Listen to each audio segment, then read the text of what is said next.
fall in overtime against the San Jose Sharks. It was Tomas Hertl versus JVR, basically, in that third period. Yeah. And Hertl gets the Hattie. JVR gets the 2 goals.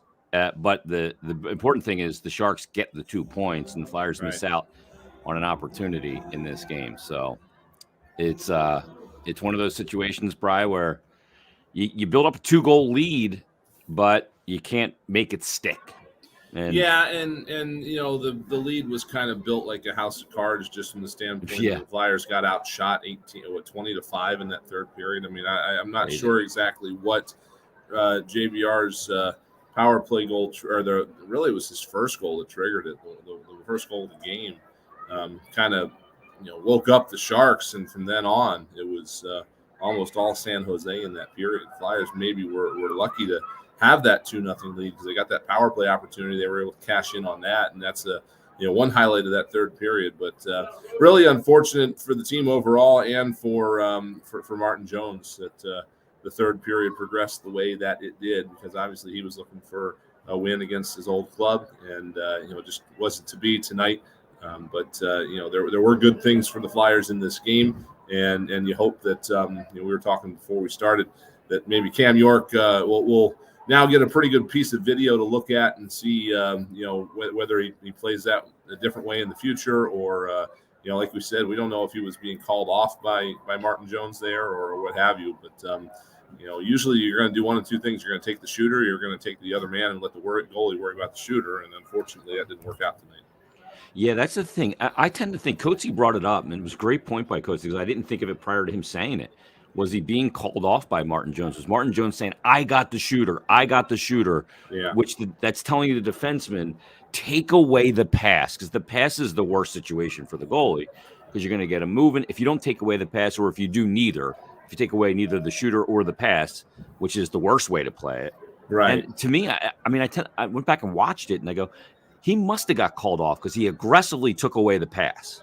Yeah, and again, I'm armchairing here. Obviously, we've had, that happens in real time. You got to make decisions. We've had opportunities to sit here and watch the replay over and over again. But I think where it went wrong was he took the pass, but in doing so, he gave Hertl too much of a direct path to the net.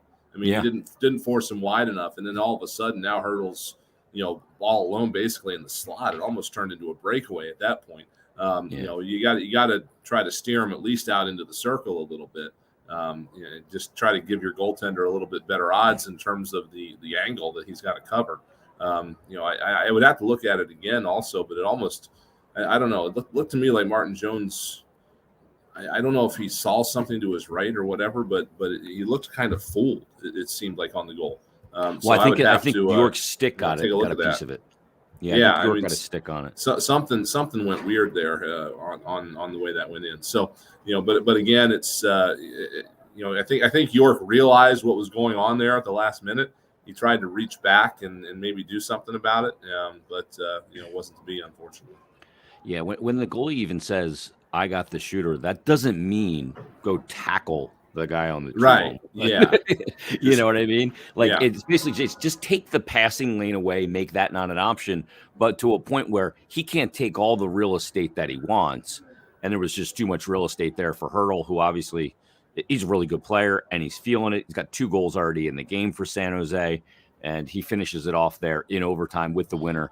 And it gives San Jose the win in the game. Now, the thing in this game, and I often talk about it, Brian, I talk about shots on goal. Well, it doesn't mean anything, but there is a tipping point, as I often refer to as well.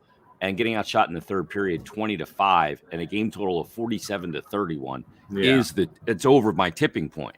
Right. I mean, they almost set a record there in the period. Yeah. I mean, they were, it was 1 off the season high. It was 5 off of the franchise record. So you're not going to, definitely get anything there. But again, you don't want to give up that many, obviously, especially to a team like San Jose on the last period of a 4-game road trip here. Not a full roster by any means. Missed a couple of key pieces. You got to have a little bit better shutdown period than that, and it really kind of surprised me too, because that was one thing that I kind of really liked about the Flyers game in the first 2 periods was the overall team defensive play. I mean, they just weren't letting San Jose get a lot of good looks, not a lot of good opportunities. They were playing as a 5-man unit defensively, and it looked really good in the first 2 periods, and somehow that didn't happen in the third. Yeah, it didn't translate because on the one hurdle goal as well, he kind of breaks loose in front, and he's all by himself. And I think Timo Meyer got him that pass, and that there's a couple breakdowns there, and that ultimately is what ends up costing the Flyers the game. Let's get to the BetRivers.com highlight reel in this game, and the Flyers open up the scoring in the third period, and it's James Van Riemsdyk, 6:47 in, and he picked. Well, this is all messed up. Hold on a second. Let me refresh here. I'm like, what is going on here? It's so bizarre. Like everything's kind of messed up. But yeah, James does open the scoring. Yes. See, this is the thing that James does that kind of makes you scratch your head sometimes. He was kind of not really visible in the game. But then all of a sudden, James Van Riemsdyk comes out in the third period, and he's able to do that. He's able to give you goals and big goals. And it is at 106 of the third period when James Van Riemsdyk streaks up the right side and is able to beat Hill and put the Flyers on the board and open up the game to 1-0. Hey, Pat, just the Flyer goals. Lose my voice.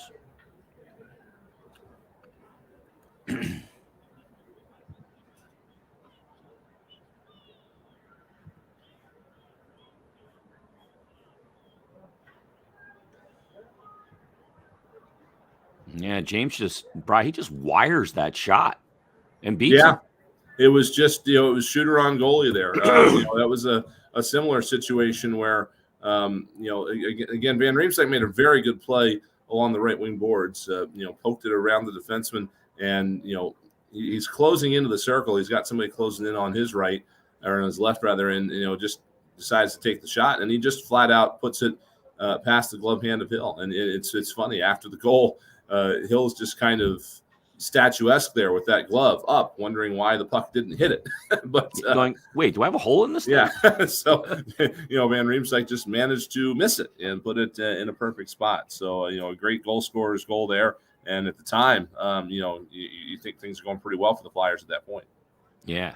A great way to start the third period and grab the lead in the game. And at 6:47 of the third period, they build on it. It's JVR again, and a little game of old school pinball here. He's the last one to touch it. It's on the power play at 6:47. It's James Van Riemsdyk, second of the game, 9th of the season, puts the Flyers up 2-0.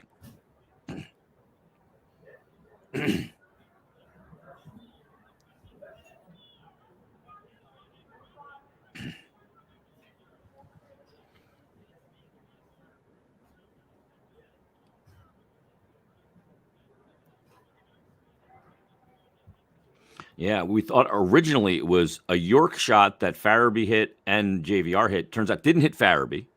It hits JVR last. It goes in. He gets the goal, second of the game. And York picks up the assist along with Atkinson. Yeah, I mean, I thought it did hit Farabee, but I guess they've looked frame by frame at it, I'm sure, and thought that it didn't. It seemed like it changed direction to me when it went past him, and then he was right there on the doorstep. But he did. He's the one that hit the back of the net with the puck, but the puck was already over the line by the time he hit it, which is why it's Van Riemsdyk's goal. But it's just one of those bounces that you're not used to seeing go the Flyers' way right now. Which has just been the way that things have gone for them lately. And that was the kind of goal that I was concerned, like might go against the Flyers and be the difference in this game. It was one of those garbage goals. In fact, there was a situation where the Flyers had a bad change right before Van Riemsdyk's first goal that I thought, oh no, here we go. This is going to be the one that does it. And, Martin Jones was able to make the stop on it, and then going the other way, Van Riemsdyk scores, which is why, yeah, great, finally got a break. And then you're thinking in a game like this with a 2-goal lead, you're pretty well set. But, the Sharks just put the pedal to the floor and were able to turn it around. Yeah, that's all ultimately, though, York's first NHL point. Yeah. He's out there on power play number 1 again. I love the 2-man game he had going with Atkinson on the half wall and working it around and very calm. You know what he does on the power play? He's never static. He's always moving. And he's always making himself a movable option as that high point man. And very calmly he does it. Did a good job on that power play. So congrats to Cam York on picking up his first NHL point. The assist there. Flyers up 2-0. But unfortunately, just a minute later at 7:47, the Sharks get on the board when Thomas Hertl picks up his first of 3 in the game, his 18th of the season. And initially, Jones makes the save here. Right. But the back of his skate kind of knocks the puck over the goal line, and you're going, are you kidding me? Now the Sharks are back in it. And dare I say, blood in the water for the Sharks. Ooh, to use a little. That's very well done. Yes. 14:29 of the period, hurdle again as the Sharks are just coming in I guess, schools of Sharks. Is it a school of Sharks? Sure, why not? Okay, because it's a school of fish. Yeah. So they're just absolutely buzzing all over the Flyers, and they break through and they get the game tied on Hurdle's 19th, second of the game, 19th of the season, and a couple more chances late in the game, and the Flyers had to really hold on here to get it to overtime to grab the point, and then post haste in the 3-on-3 overtime, 24 seconds in, Flyers never even got possession. Tomas Hertl picks up the game winner, his 20th of the season. He picks up the hat trick.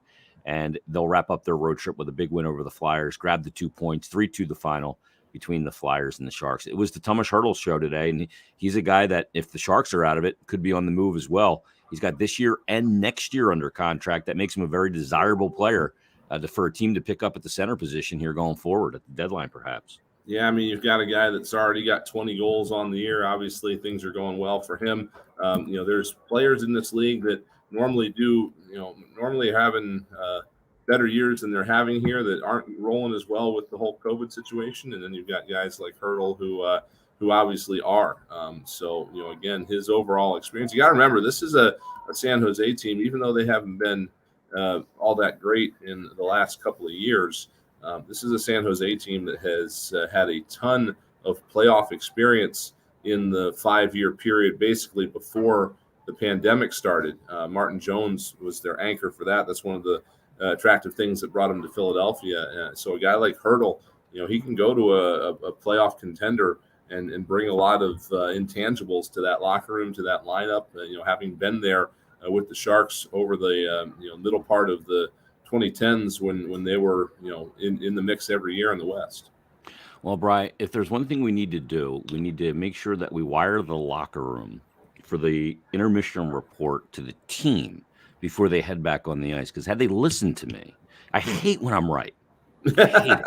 Because I said before the third period started, you got to look out for 3 players on the San Jose Sharks. I mentioned Brent Burns, Timo Meier, and Tomas Hertl.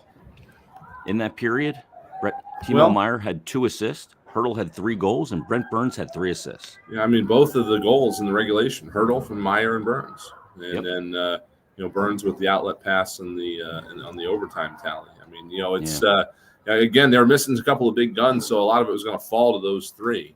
And, no Carlson. Yeah, they all cashed in tonight. Yeah, and they'll get the 2 points. Flyers do grab a point, and they'll wrap up the homestand coming up Tuesday against the Carolina Hurricanes. Which, speaking of which, they're in action tonight. We'll take a quick look at the out-of-town scoreboard coming up. And we're back after this on the post-game show. Brian Smith, Jason Martinez, Flyers fall in overtime. We'll be right back after this on the BetRivers.com Flyers Broadcast Network. Damn, I hate when I'm right. You're potted up on the board. Right. What's that? You're potted up on the board. Okay, cool. I'm going to run downstairs and start cleaning all Awesome. that up. All right, Yep. thank you. You got it.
As the Flyers fall in overtime against the San Jose Sharks.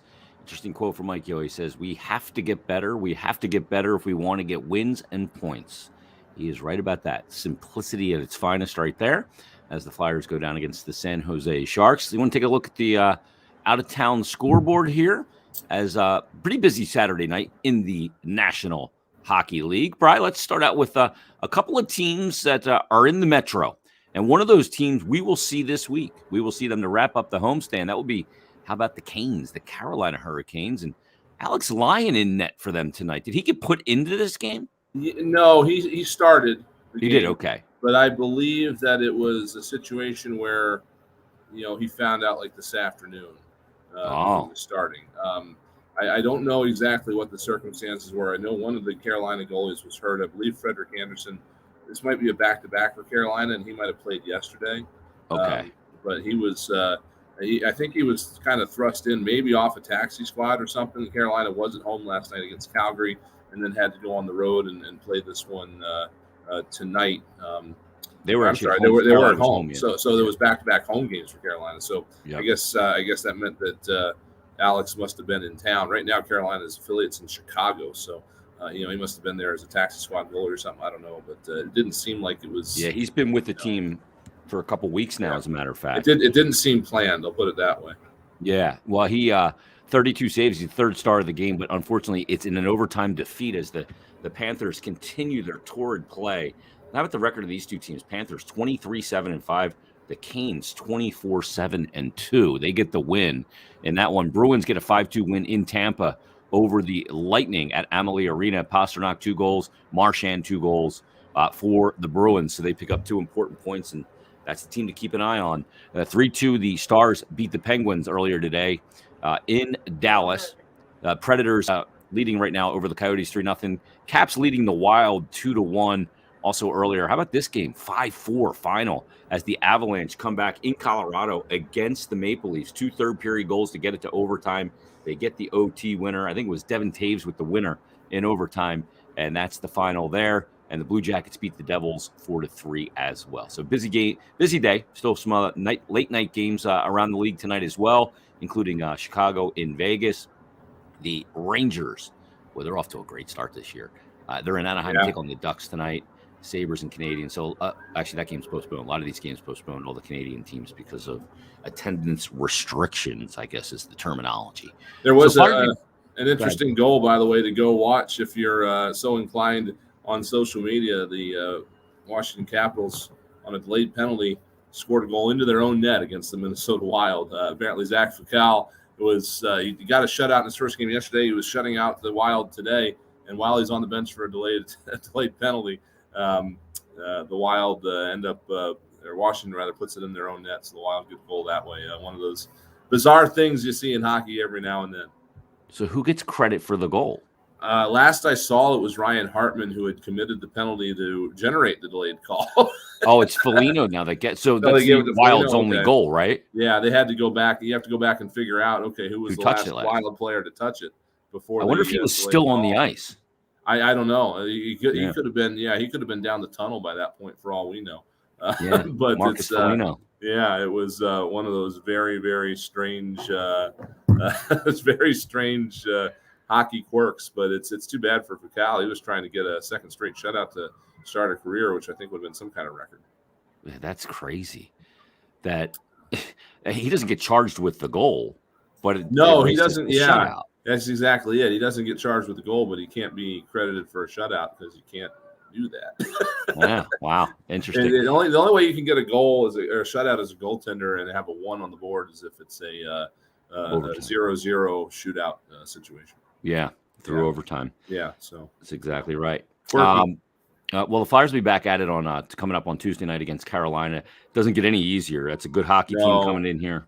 Yeah, and it's an important week with Carolina Tuesday, Brian, then Boston coming up on Thursday on the road, and then back at Wells Fargo a week from today against the New York Rangers on Saturday night. Yeah, I mean, we talked about getting through that, that really tough stretch that the Flyers had back in November and December, and then things were going to be easier for a while. They had to go on the road, but they were going to play some teams that, weren't exactly as sharp as some of the teams they had been playing. Well, that schedule is starting to ramp back up again here, unfortunately, for the Flyers, because the next three, Carolina, Boston, the Rangers, they've all, they're all doing great. The Islanders are after that for a home and home with a little bit of a schedule change. They have been coming around.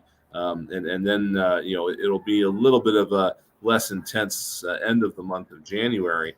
But they do have a pretty tough stretch to get through here over the next week. It does bode well, though, for the Flyers that it sounds like before we get to the Carolina game, they will get back basically their top 4 players on their team out of COVID protocol. The Travises, Provorov, and Giroux. Yeah, so that is huge, obviously, and then we'll see what happens after that. I don't know where the team is in terms of COVID. I probably should start keeping track of who's had it and who hasn't, but hopefully it's almost behind us and things go to start sports to settle down. All.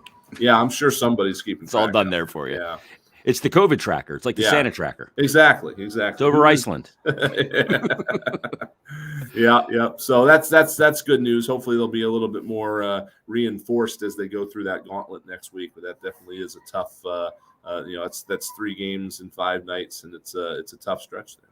Yeah, 24-7-2 are the Canes. 22-9-4 are the Rangers. And then Boston with a record of 18-11-2. So 3 tough opponents. Flyers now tied with the Columbus Blue Jackets and New Jersey Devils, all with 33 points. Though the Columbus Blue Jackets have only played 33 games with those 33 points. Flyers 35 games and 36 games for the Devils. So a lot of work at hand. Let's put a wrap on this post-game show. Let's thank a few people before we get out of here. Let's start with our in-studio engineer, the one and only Pat Egan. Pat, who was on highlights tonight? Matt Martucci on highlights tonight, along with Joe Tuzio. Betsy Deming was our on-site engineer. For Tim Saunders, Steve Coates, Brian Smith, I'm Jason Martinez. You've been listening to Philadelphia Flyers hockey, a 3-2 overtime loss against the San Jose Sharks on the BetRivers.com Flyers broadcast network. Good night, everybody. You're terrible. It was not Matt